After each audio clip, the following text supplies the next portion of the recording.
Welcome to Engineering Mechanics Statics. Chapter 1 is a quick overview of what we will be covering throughout the semester. There's no homework or problems associated with Chapter 1, but don't worry, they'll start with a vengeance in Chapter 2.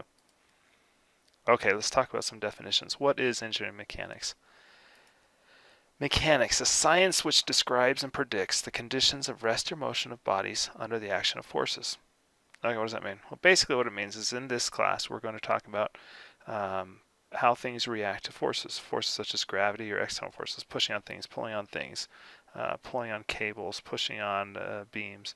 We're going to talk about how the body and how the reactions react to that. Now when we do this, we can talk about rigid bodies, or we can talk about deformable bodies, we can talk about fluids. There's lots of options. For this class, and quite frankly much of dynamics as well, we're going to focus on rigid bodies.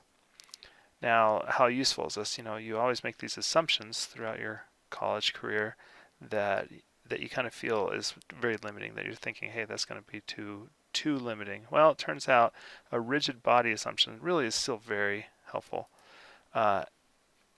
Aircraft flight software, missile guidance flight software, they all use the rigid body assumption.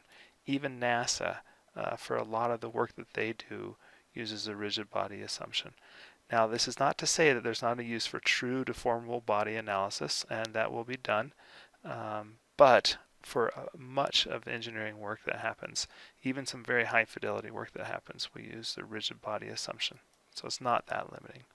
And the last thing is we're going to talk about using Newtonian mechanics, so not relative mechanics, so time, space, mass, or absolute, so pretty standard fare stuff.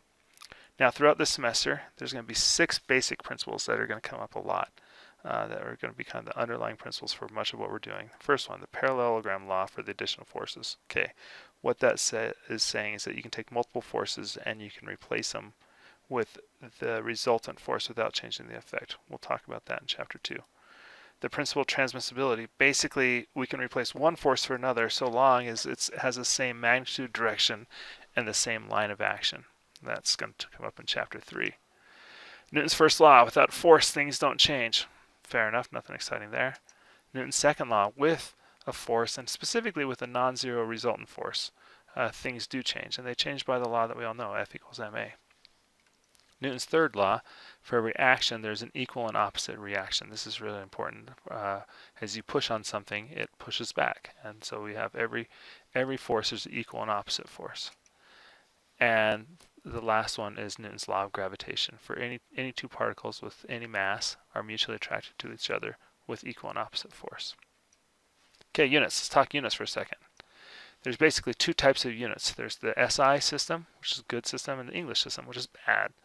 Okay, so why is SI good? Well, because the units all work out and are consistent. So you have basic units and you have derived units. So basic units, mass and time.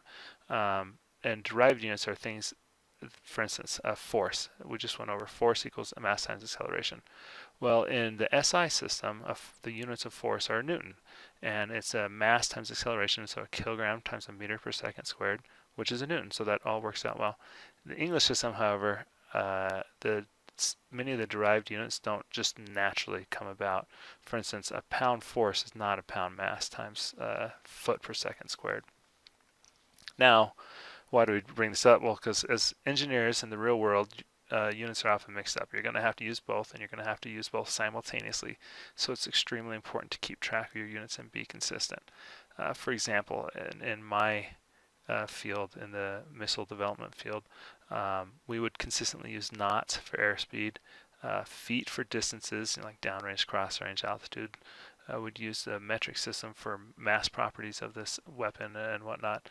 And so the key is that you just need to be consistent. You need to keep track of what units you're using and be consistent in them. And if you ever have any doubt, wondering how important that is, I'm sure you can get some of the NASA engineers from the Mars mission, from the failed Mars missions, to give you a little bit of a heads up on that. Now there are a couple conversions that are going to be helpful. There's one specifically. A foot is defined as 0.3048 meters. And also a pound is approximately 4.448 newtons. So these will help as you do your work. Okay, one last thing to talk about, numerical accuracy. I had a boss that would say measure with micrometer and mark with a chalk. That always struck me as kind of funny. What does that mean? Well, the accuracy of a solution depends really on two main things. It depends on the accuracy of the given data and the accuracy of the computations performed. Well, how does that play out? Turns out the solution cannot be more accurate than the less accurate of these two. And in today's world, we use calculators and computers, and so that makes the accuracy of the computations much greater than the accuracy of the data. So because of that, the solution accuracy is usually limited by the data accuracy. As a general rule for engineering problems, the data is seldomly known with accuracy greater than about 0.2%.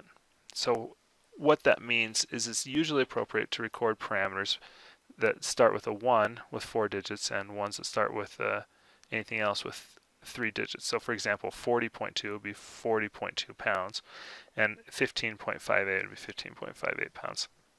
This is not absolutely true, but this is the rule that the book uses, and it's a good rule of thumb to go by. Okay, so let's talk about an example. You have a ton of dirt. So you go to the landscape supply store and you get a ton of dirt put in the back of your truck. You drive home and you take out the first shovelful of dirt. Well, how much dirt do you have in the back of your truck? The answer is a ton. How can you say that? Well, it comes down to the process. If you've ever seen the way these they fill it up, they take a big huge backhoe and they just fill it up and they dump it in the back of the truck. And even their scales, they're not accurate to most of the time. They don't even put you on a scale, but if they do, it's not super accurate. So you're going to drive home and you're going to take out the first shovelful. Well, that first shovelful is in the noise of the ton that you have in there. To assume that you have accuracy of your original ton enough that one shovelful is going to make a difference is a bad assumption. So what's the point of this? It comes down to this, that we need to make sure we're not making high fidelity engineering decisions based on low fidelity information. That we don't try to convince ourselves that we need to make some change to a system by a half an inch or an inch when we don't even know the accuracy of the system, within a foot. And you need to be consistent with your units and consistent with your accuracy. Okay, so that's all for chapter 1. Next time we'll start talking about the statics of a particle, or in other words, a single point.